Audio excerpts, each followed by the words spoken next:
Well, hello, everybody. It is high noon here in Deshler, Nebraska. We are here at Spring Creek Model Trains to bring you some live coverage of their 25th anniversary event. My name is Ray Arnott. So glad you could join us. Sitting on the opposite side is the editor of Model Railroad News, Tony Cook. Tony. Hey, Ray, how you doing? We're doing awesome. Lunch was good. The pie count is 1. I just told Mike I'm ahead of him on slices of pie. I had a slice of lemon meringue pie. I had strawberry rhubarb for breakfast. How was it? Awesome. I'm not a fan of it, but people that like it love it. Love it. Yeah. It brings me back to memory, my grandma making it. It was very, very good. So glad we got a good belly full of lunch and a whole load of trains. And, I'm thinking about our ride up here, and you saw me breaking my neck every time we went over a bridge or over near a yard and checking out. So some of the things, we all love model trains, but the rail fanning stuff is fun too. And that brings us to our next guest. Oh, Deshler, Nebraska may be a favorite, but North Platte, Nebraska is absolute railroad town. Absolutely. Bailey Yard, UP, and we have got none other than Bruce Mendenhall here with us. Hello. Well, thanks. Thanks for having me. Appreciate both of you. And hopefully we can discuss a little bit about the Bailey Yards and the Golden Spike, and appreciate you being here. No, glad to have you here, and glad you were able to make it out here to Deshler, and you're out there telling people about the Golden Spike Tower. Tell us, for the people that are at home, a little bit about the Golden Spike Tower and what you guys are all about. Well, the Golden Spike Tower sits about 8 feet or 8 stories high. We've got an outside observatory on the 7th floor and then an inside observatory on the 8th floor that you can walk around and see the whole area.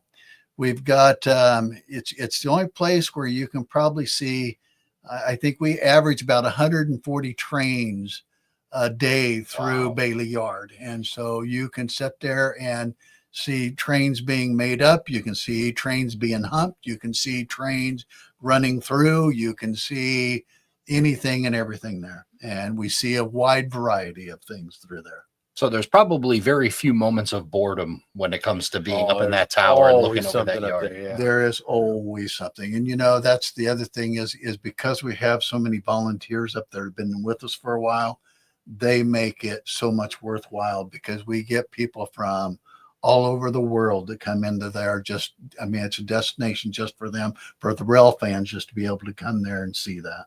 Oh, that's awesome. And we got fans from around the world that listen to the podcast. And what would you say your farthest traveled person has been to the Golden Spike Tower? Do you know? I don't know. I know that we've had people from Australia there. We've had people from Japan there. From France, from Europe, from all over. Russia. We've got a map there that shows the whole spectrum of. I don't know if we've not had something from someplace. Amazing. So it is a destination place to go for sure. Yes. As you come in, there's a whole museum stuff and gift shop. In fact, a lot of nights I'm sleeping in my Bailey Yard T-shirt. It's like that's my pajamas, I guess. But yeah, I always end up walking out of there with a bunch of UP goodies. I was talking to one of the ladies from the Colorado Museum, and she says that's probably one of the best gift shops. It is. It really is. They've been into. Yeah. So awesome. Kirsten, our executive director, does a really good job of keeping that stocked and keeping new things into there all the time. It's fun stuff. And there's a lot of displays and some information on like the canteen and things that North Platte did over the years. There is. Yeah. One of the things when I first got on the board here a few years ago, I took a tour up there. One of the things I didn't realize was the impact the railroad had on orphan trains, wow. And how important that was for a lot of the, agriculture areas, was having these orphan trains coming in here and adopting these young families and young kids. And that's a huge thing. And so we've got those displays. We've got displays of how the hump yards work, or how the railroad works, how they switching gear and things like that. So we're constantly updating those displays to keep them current and to keep them going. And boy, the view when you get it, it's 8 stories high, right? You come out there, you're basically on the southeast corner of like the engine facilities right there, and you stand there. It's like it's a real model railroad because you're high enough up. It's almost like you're looking down at a model railroad. It's very awesome. Yeah, very, very cool. It is very neat. The other thing is, even though it's so huge, that we're up 8 stories, but the rail yard is 8 miles long, 2 miles wide. You can put 2,155 football fields in that area. So even though you're up high, you still can't see it all. You don't see it all. But where we're situated at, you can see the run through traffic going through. You can see the hump yards in action. You can see the diesel facility. You can see all those things in action. So it is a unique situation and a unique place to be. Awesome stuff. So not only, obviously, you talked about the modern day stuff that you can see from the tower, and then you've got history being covered, and this is all UP related. Talk about the relationship between the Golden Spike Tower and the Union Pacific Railroad and how you folks kind of work together. We do. We host some events for them as well, but then we also take care of their Operation Lifesaver. We do a lot of education to students. We're constantly, because we're a nonprofit, and we do a little bit of profit with our store, but mostly we're nonprofit, we're educational. So we do a lot of education to a lot of our students in the area, and push that. And UP kind of helps us with some of that, providing us some information and some pamphlets and some things like that, because that helps them be able to fill their niche that they need as well. Yeah, well, I'll tell you, safety is one thing that's very important to me when I'm rail fanning. I've been injured when I've been rail fanning. It's no fun. And, what an awesome opportunity, not only to teach people, but then provide them a safe way to see the yard versus some of the less creative and more dangerous ways to rail fan. Correct. And it is very safe, and you're up there, and like I said, you can see everything. And then during our rail days, during the first week in August, you can actually take VIP tours, schedule your VIP tour, bus tour, and they actually, one of the UP senior managements gets on the bus, and they actually take us down through, and you actually see the rail yard actually in action. Awesome stuff. Well, we'll talk a little bit more about this. Let's just say hi to the few folks that are joining us here as we're going live. Again, Randy Dorman, thanks again for stopping by. Canadian Locomotive Logistics also stopping by and saying hello. Joey over at Late Night Model Railroad stopping by. And Galen's back. Good to see you. And Joey Ginto joining us from Arkansas. Good to see you. And we are here, yes, at Spring Creek Model Trains 25th anniversary. You mentioned all this prototype stuff, but you mentioned us before the show. Model railroading has bit you a little bit. It has. I was getting close to retiring, and I know that when my dad retired, it didn't go so well for him because he didn't have much to do, no hobby, no nothing. And I really didn't have no hobby. I kind of golfed a little bit, but hitting a ball around all the time was probably not my cup of tea. Plus it's hot. I don't like the heat. That would turn me off too. If I could go out on a perfect day where it's nice and cool, I might be able to go. There's a handful of those. There's a handful. Most days now. There's a few, but no. And so I was like, you know what? I used to build hobbies or little scale cars, and I was like, maybe this would be. I like computers, and so it fits into my will niche. That hobby is the model railroading hobby. You're gonna put together. You're gonna use your architecture, your woodworking skills. You're gonna know you're gonna use computers if you do DCC.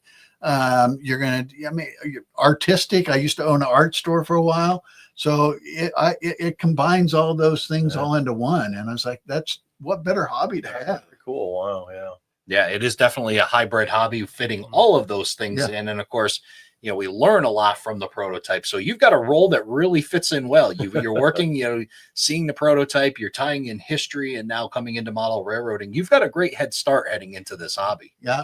I hope so. I hope so. If my wife will just allow to work with me a little bit, we'll be good. Which she's been very accommodating. So it's been well. And like I said, being a part of the Spike's been a way for me to give back to the community a little bit. And hopefully we're trying to expand it. We're hoping for a building project here soon. So hopefully you'll see some new things going in out there. And I see you got an event coming up. We're going to talk about that in a moment. But let's just take another quick look at the folks that are coming in and joining us that couldn't quite make it to Deshler, but are saying hello.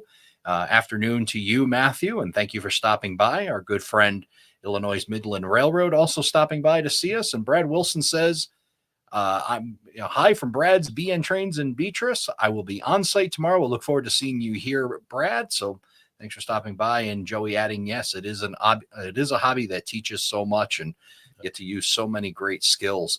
I do see on your website, and we'll share that website address right here, goldenspiketower.com. Tell us a little bit about you have an event coming up here in August. We do. We have our annual event in August, Rail Days. Where we'll be having a model railroad set up in the DNA Event Center. We have, I think, 20 some different vendors or layouts set up in that area. And we're gaining more and more every day. We'll also do community events. We'll do a rails, trains, cars, and planes or something. And we're going to have for the community to come participate. The VIP people will be able to participate. We'll do midnight tours at Bailey Yard. So you can actually see the trains at nighttime, which is really, really unique. You don't get that advantage very often. And we do that during Rail Days as well. There will be also eat or learn about Nebraska. We have different Nebraska vendors like Dorothy Lynch or certain Nebraska beers and different things like that we'll do on Friday night for those people that want to come and participate in that as well. So there's a lot of things going on during Rail Days. Well, sounds like a lot of fun and another reason to take a trip to Nebraska. Yeah, absolutely. Absolutely. Come see us. Yeah. So go see Golden Spike Tower, come down here, see Spring Creek Model Trains in Deshler, make a whole trip out of it and bring the whole family. Yep. Yeah. One of the new events this year that we're going to do is we also have one of the challengers, one of the few challengers still left in North Platte at Cody Park, and one of the centennials there. And so we're hoping to do a tunes and trains type of event one of those nights. I think it's Saturday night. So you can come and participate in that. That'll be in the evening. You'll be able to get on the actually climb aboard the Challenger, actually climb aboard the Centennial, actually be there like you were running the Engineer, just like if you would be running it down the track. That sounds like a once in a lifetime opportunity. Tony, you were talking about maybe ending your travel in July, but boy, this is awful tempting. I've been to Cody Park. I've been up in both the Centennial and the Challenger in the past. But it's North Platte was always, when I was a little kid and we'd go out to Colorado, we'd always take 30 across, next to the UP the whole way, and usually could get to North Platte at the end of the first day from the St. Louis area. And back in those days, you'd pull up, and basically where you look out of the Golden Spike Tower at the yard facility, it would just be amazing because it'd be Milwaukee, Frisco, Seaboard Coastline, Rock Island, Mopac, all the different power mixed in with the UP stuff. That was railroading like I had never seen it, and still is a lot of fun today. Yeah, still, and it's like you go out there and you still see all the major brands still going through there because we're still splitting power. It's still using power. It's amazing what all goes through. One of the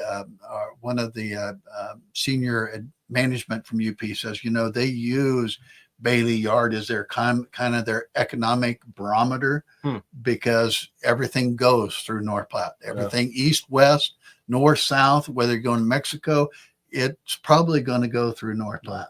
Yeah. Wow. Well, that'll definitely be the place to be. I got a question. Yeah. What scale have you adopted? You're a newbie model railroader. What scale and why? Okay. Well, I've been collecting HO. Okay. Yeah. But I kind of got a little bit of for this August train show, I've established a Z scale. Ooh, And that's what I'm setting up for layout so I can start learning layouts. And so I'm starting with that, and I've got the basic design down. I've got the track laid down. I bought some Z scale stuff, and that's pretty small stuff. It is pretty small.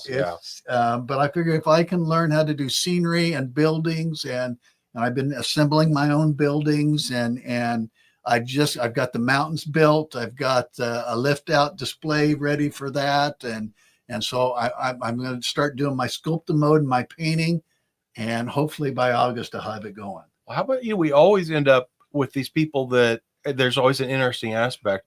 But how about that one, Ray? I don't think I've ever seen that before. I'm going to start with Z to kind of work my skills and to see how it goes. Then I'll move up to a bigger scale. Is that like the model railroad version of like swinging a weight bat?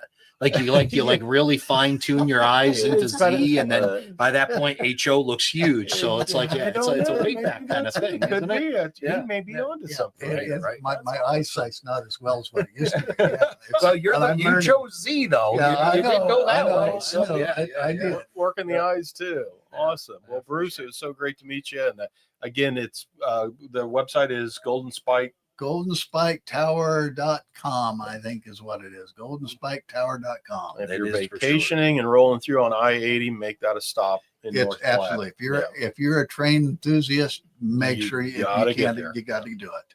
And if you're here right now in Deshler, make sure you swing by. They're down in the community center. Yes. And they've got a set up there. Beautiful photo. Look at that big photograph of Bailey Yard and all the information. They've got a lot of stuff there and they can stop by, talk to you, ask questions about the Golden Spike Tower, talk about your event coming up here in August, and everything else in between if it make plans to make it out to Bailey Yard and check out the Golden Spike Tower. Absolutely. We'd love to have them. If they stop out by, we've got some $2 off coupons and 25% off on the gift store. So stop by and pick it up. Awesome. Great stuff. And thank you so much for coming out here supporting Spring Creek Model Trains, their 25th anniversary, this awesome train show open house that they're doing. And you might be hard pressed to find a little Z scale, but I'm sure you can find things that'll work and or start adding to your HO collection when you're ready to go. Yeah. I was asking Mike, I said, when are you going to start selling Z scale? And he goes, we won't be doing that. That sounds like Mike. Very good. Well, Bruce, thank you so much for coming on with us live here on our YouTube channels, both the Spring Creek Model Trains YouTube channel and also the Around the Layout podcast channel. We'll be back at 2:00 with another guest. Until then, folks, have a good one. We'll see you soon.